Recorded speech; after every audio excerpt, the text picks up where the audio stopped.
Alors, bonjour, bienvenue à tous dans cette nouvelle haute vidéo de démonstration sur AfriHost. Aujourd'hui, nous allons voir la gestion de la salle de conférence.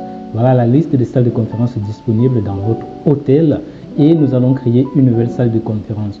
Nous allons mettre son nom, sa description, ses capacités, son ordre d'affichage, son prix à la journée, son prix à la demi-journée, son prix à l'heure. Et nous avons mis toutes les informations.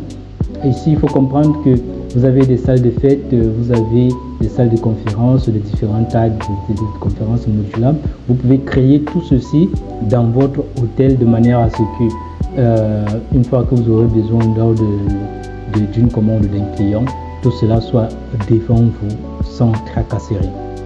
Ici, on met toutes les informations et on va choisir les équipements disponibles dans cette offre, dans cette salle SAWA 2.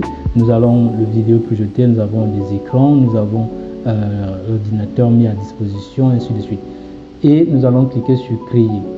La salle a été créée et elle apparaît en mode disponible sur la liste de salles de conférence. Et maintenant, nous allons venir pour créer une nouvelle réservation d'une salle de conférence. Nous allons cliquer sur une nouvelle réservation. Nous allons choisir la salle que le client veut louer. Il a pris la salle SAWA 2 de 180 places. Il peut occuper tous les 180 places comme il peut occuper un nombre moins. Et là, il décide d'occuper pour 150 participants pour un séminaire. Ici, nous avons deux types de clients. Nous avons les clients hébergés et les clients externes.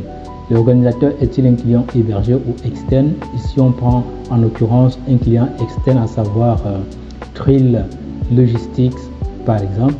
On met le numéro de téléphone.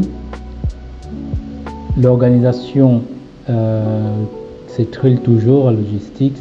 Et les services additionnels. Les services additionnels ici sont les add-ons que le client veut qu'on ajoute à sa réservation. Peut-être le petit déjeuner, peut-être des bouteilles d'eau pour les clients, pour ses participants, pour ses séminaristes, ainsi de suite. Et on a choisi ce petit déjeuner pour 150 personnes, à savoir 2500 francs l'unité. Et les prix s'affichent automatiquement. Une fois que c'est enregistré, statut confirmé. La réservation a été confirmée et on peut démarrer la séance. Lorsqu'on démarre la séance, le statut passe de confirmé à en cours. Et une fois que cela est fait, on vient ici dans la liste de réservations. On voit bien que journée confirmée, créneau confirmé, statut en cours. Une fois que c'est fait, on va terminer la réservation. Une fois qu'on termine la réservation, ça veut dire le séminaire est terminé. On va maintenant facturer. Et dans la facture, on voit toutes les informations qui sont là. Et le client paye la facturation.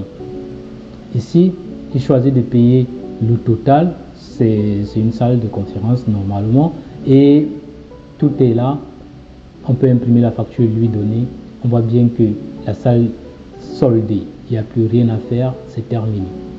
On a toutes les informations, le numéro, on peut imprimer la facture.